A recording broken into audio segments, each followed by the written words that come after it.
ആ മോഹൻരാജ് എന്റെ മുമ്പിലേക്ക് എത്തുന്നത് കിരീടത്തിലെ ഈ കിരിക്കാടൻ ജോസ് എന്ന് പറയുന്ന കഥാപാത്രത്തിന്റെ ഒരു അന്വേഷണത്തിലാണ്. കാരണം ആ ഒരു കഥാപാത്രം, കിരിക്കാടൻ ജോസ് എന്ന് പറയുന്ന ഒരു കഥാപാത്രത്തെ കുറിച്ച് സിനിമയില് ഉടനീളം അദ്ദേഹം രംഗപ്രവേശനം ചെയ്യുന്നതിന് മുൻപ് തന്നെ അദ്ദേഹത്തെ കുറിച്ചുള്ള വിവരണങ്ങൾ മറ്റ് കഥാപാത്രങ്ങളിലൂടെ നടത്തി. ഇയാൾ എത്രമാത്രം ഭീകരനായ, എത്രമാത്രം ക്രൂരനായ ഒരാളാണെന്നൊക്കെ ഉള്ള രീതിയിൽ മറ്റു കഥാപാത്രങ്ങൾ പറഞ്ഞ് ഇയാൾക്കൊരു പ്രേക്ഷകരുടെ മനസ്സിലേക്ക് ഇയാളെ കുറിച്ചൊരു ധാരണ ഉണ്ടാക്കിയ ശേഷമാണ് ഈ കഥാപാത്രം കിരിക്കാടൻ ജോസ് സ്ക്രീനിലേക്ക് എത്തുന്നത്. അപ്പൊ അങ്ങനെ ഒരു പ്രേക്ഷകരുടെ മനസ്സിലൊരു വലിയ ചിത്രം സൃഷ്ടിച്ച ശേഷം നമുക്ക് പരിചിതമായ ഏതെങ്കിലും ഒരു വില്ലൻ നടനാണ് കടന്നു വരുന്നതെങ്കിൽ ഒരുപക്ഷെ നമ്മൾ പറഞ്ഞ അത്രയും വലിപ്പത്തിൽ പ്രേക്ഷകർ ആ കഥാപാത്രത്തെ ഉൾക്കൊള്ളണമെന്നില്ല. അതുകൊണ്ട് നമ്മളൊരു പുതിയ ആൾ തന്നെ ഈ വേഷം ചെയ്യണമെന്നൊരു തീരുമാനമായിരുന്നു. അങ്ങനെ അതിനു വേണ്ടിയിട്ട് ഒരുപാട് ആൾക്കാരെ അന്വേഷിച്ചു, ഒരു ഓഡിഷനൊക്കെ നടത്തി. പക്ഷെ ആരെയും കണ്ടെത്താൻ കഴിഞ്ഞില്ല. പെട്ടെന്ന് വളരെ അവിചാരിതമായിട്ടാണ് ഒരു ദിവസം കിരിക്കാടൻ ജോസിനെ എൻ്റെ മുമ്പിലേക്ക് എത്തുന്നത്. അദ്ദേഹം എന്നെ കാണാനായിട്ട് എൻ്റെ മുറിയിലേക്ക് എത്തുമ്പോൾ തന്നെ എനിക്ക് എൻ്റെ മനസ്സിൽ ഇതാണ് ഞങ്ങളുടെ കിരിക്കാടൻ ജോസ് എന്നുള്ളൊരു തോന്നലാണ് ഉണ്ടായത്.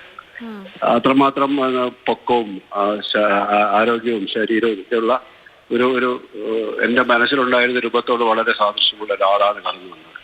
ഞാൻ അടുത്ത മുറിയിലുണ്ടായിരുന്ന ലോഹിതദാസിനടുത്ത് പോയി പറഞ്ഞത് കിരിക്കാടൻ ജോസ് എൻ്റെ മുറിയിലുണ്ട്, വന്ന് കണ്ടോളാൻ പറഞ്ഞു.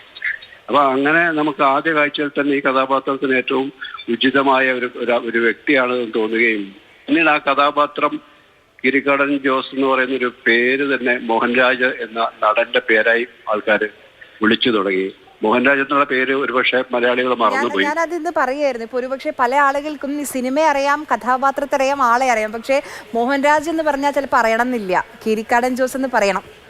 അതെ അതെ, അങ്ങനെ ഒരു കഥാപാത്രത്തിന്റെ പേരിൽ ജീവിതകാലം മുഴുവൻ അറിയപ്പെടാം, അല്ലെങ്കിൽ അദ്ദേഹത്തിന്റെ പിന്നീടുള്ള ജീവിതം ഈ ഒരു പേരും കൊണ്ട് ജീവിക്കേണ്ടി വന്നു എന്നുള്ളതാണ്. അത് അത്രമാത്രം പ്രേക്ഷകരിലേക്ക് എത്തിച്ചേർന്ന ഒരു കഥാപാത്രമാണത്. അത് ആ രീതിയിൽ ഒരുപക്ഷെ മറ്റൊരു അഭിനേതാവിനും കിട്ടാത്തൊരു ഭാഗ്യം കൂടിയാണ്.